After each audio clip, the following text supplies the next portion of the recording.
Leo tunaenda kuangalia jinsi mdada maskini alipoingia kwenye penzi na tajiri. Stori inaanza kutuonyesha tajiri kwa jina la Derek akitaka kumvisha mpenzi wake pete ya uchumba, lakini mambo yanaenda ndivyo sivyo, ambapo mchumba wake anaenda kwa jina la Tara anamkataa mbele ya watu huku akiwaamini.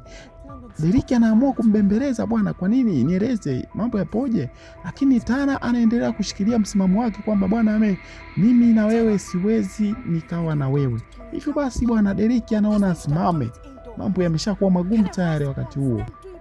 Derek aliendelea kumuuliza Tara kwamba kwa nini bwana unanikataa na wakati sisi tulikuwa ni wapenzi na tumeanza mbali. Na Derek anamwambia bwana, kama vipi wewe sio niambie tatizo ni nini? Lakini Tara anaendelea kwamba bwana, wewe kunipanga na hili tukio mimi siwezi nikalikubali kila namna hii. Hivyo bwana Tara anaondoka. Na hivyo Derek bwana naye anaona aondoke. Akiwa anaondoka anapishana na bidada mmoja njiani hapo huku akiwa na hasira. Bwana ile pete anaitupa, baada hapo anaelekea kwenye gari. Yule bidada anaiokota ile pete. Baada ya kuiokota ile pete anaona ngoja nimrudishie jamaa. Akiwa jamaa anaelekea kwenye gari, basi jamaa akaona huyu binti ananifuata nini? Akajua basi yule kwa kuwa ni ombaomba, anaona ngoja amuelekeze. Bwana mimi sina hela na sina mahali pa kukumpeleka. Lakini bidada huyo anasema bwana, mimi nimekuletea kitu chako ambacho umekidondosha maeneo yale pale. Hivyo basi Derek bwana akaendelea ongea na huyo bidada. Baada ya kugundua bidada kwamba hana makazi, hana sehemu maalum na ni ombaomba, baada ya hapo Derek akawa amempeleka bidada huyo sehemu ya kula. Ndipo wakaanza kufahamiana. Akamuuliza bwana, wewe unaitwa nani? Na binti akasema yeye anaitwa Kami. Hivyo bwana Kami na Derek wakaanza kuwa marafiki. Wakiwa sehemu hii hapo, Kami anamueleza kwamba yeye hana sehemu maalum ya kuishi na hana ndugu ambaye yupo karibu katika eneo hilo hapo. Bwana basi Derek akaendelea kufahamiana zaidi na bidada Kami. Baada ya hapo bwana Derek anarudi kwake akiwa na mawazo mengi na hajui afanye nini. Anakutana na rafiki yake anayekwenda kwa jina la Stanley. Anamueleza mambo yote ambayo yametokea. Bwana mwenzako Tara kaniacha, kanikataa nikiwa nataka nimvishe pete. Hivyo bwana Stanley anamuelekeza kwamba hebu kuwa makini naye na mkae chini mmeongee. Baada hapo Derek anaamua kufanya shughuli zake usiku. Akiwa anafanya shughuli zake usiku, Tara anakuja kumwomba msamaha. Baada ya hapo anamuelekeza kwamba bwana, ni jambo ambalo lilikuwa ni ghafla na nilikuwa sielewi nifanye nini. Hivyo bwana Derek anaona tu ngoja nimsamehe. Anaamua kumsamehe na baada hapo wanaongea chini. Hivyo bwana Derek bwana akaona aendelee na shughuli zake. Siku nyingine tena tunaonyeshwa kwamba Derek na Tara wako pamoja bwana.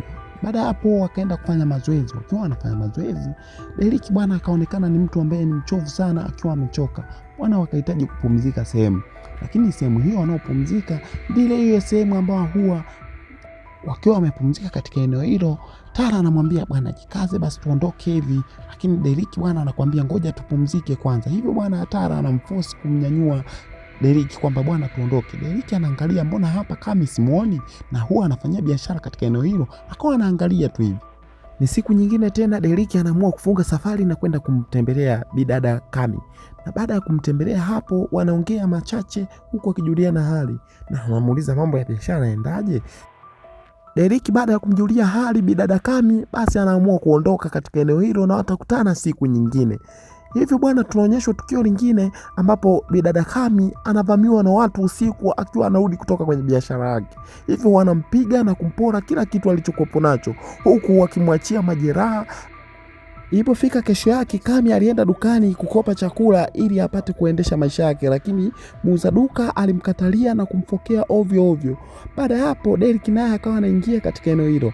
Baada ya kumuona Kami akiwa katika eneo hilo, ilibidi amchukue huku akimwambia mwenye duka, bwana achana na hizi stories za kuanza kufoka na kumtukana mdada huyu. Derek akampeleka Kami kupata chakula cha mchana huku akimwadisia yote ambayo yalikuwa yametokea jana usiku.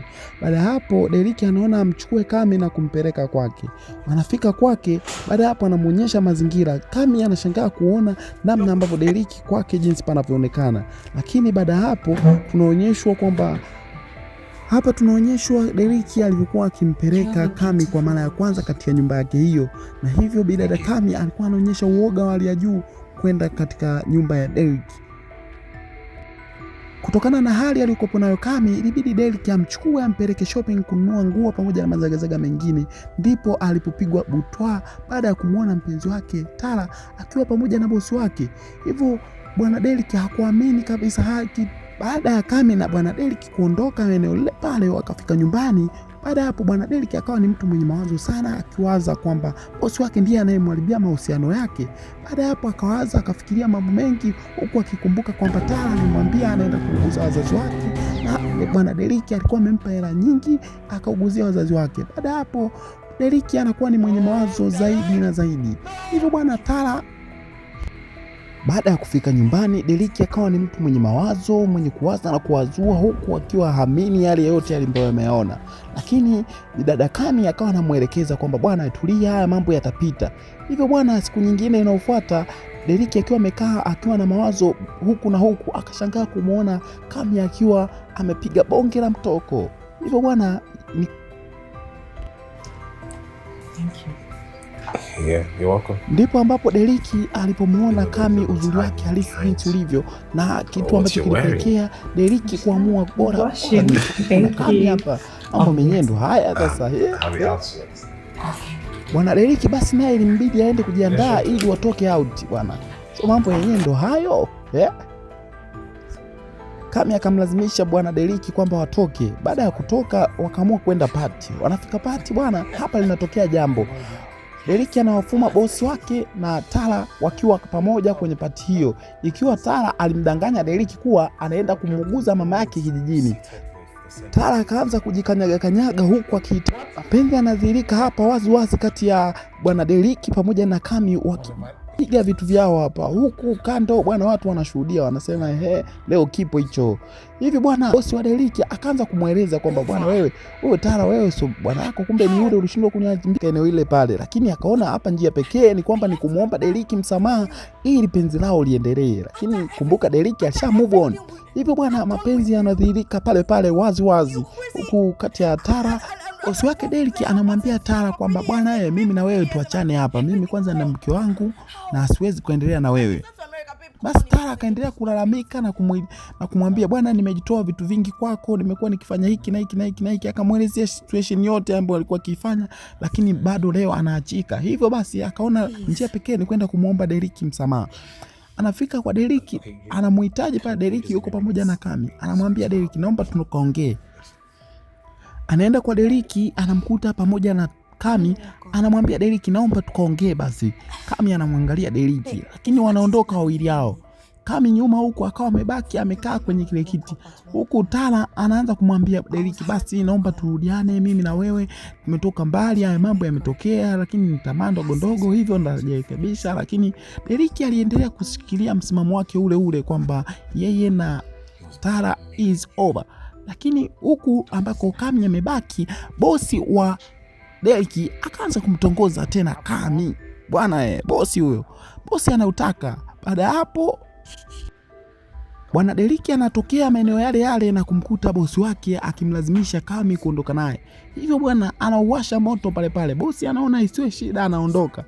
Akiwa leo Kami akaona afunge safari kwenda kumtembelea rafiki yake anayekwenda kwa jina la Sonia, lakini Sonia bwana akawa hamtambui kutokana na vile Kami alivyobadilika. Hivyo ikawa ni tabia yake Kami kwenda kumtembelea Sonia mara kwa mara. Lakini bwana bali na kumtembelea tu akawa anamwachia mwenzake hivi na vile kuongezea mtaji wa biashara yake. Unaona Siku moja Tara anaenda kumwomba msamaha bwana Derrick ya kwamba bwana anaomba tuendelee na mahusiano yetu. Lakini Derrick anaonyesha msimamo wake na kumkatalia bidada huyo. Lakini Tara anamwambia bwana mimi na ujauzito wako, hivyo bwana mimi hata ukinifukuza umndani mimi siwezi nikaondoka. Derrick anaenda kumweleza Kami kwamba Tara amekuja na ana ujauzito wangu, hivyo naomba tuishi naye umndani.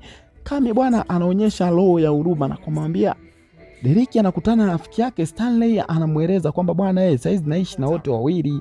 Lakini rafiki yake Stanley akamwambia bwana kuwa makini nao, kama unavyomjua Tara bwana ni kipengele kweli kweli. Hivyo bwana tunaonyesha upande wa pili Tara akiwa akimnyanyasa Kami na kuanza kumtesa Kami. Kitendo hicho kilipelekea Kami kuondoka nyumbani hapo, na Derrick aliporudi alipouliza Kami kaenda wapi, Tana akamwambia bwana Kami ameamua kuondoka. Hivyo bwana Deriki akaamua baada ya Kami kusababisha kuondoka, naye Tara anaamua kuondoka ndani humo na kumwacha Deriki alipokuwa peke yake. Na Deriki akaona isiwe shida, ngoja nimtafute Kami. Akamtafuta Kami na baada ya kumpata akamwomba msamaha. Alipomwomba msamaha akaona amwambie kwamba bwana naomba tuishi wote kama mke na mme. Na baada ya hapo anamvisha pete ya baada ya miaka 2 Kami na Deriki wanatarajia kupata mtoto wao wa kwanza. Hapo ndipo mwisho wa stori yetu ya leo ambayo inamhusu bidada Kami ambaye alikuwa ni maskini wa kutupwa, lakini maisha baada ya hapa yanaanza kunyoka. China's surgery is in the past. I am fine now. Allow me serve my husband, please. My leader, sir, please. And a good leader must learn how to serve. So I am at your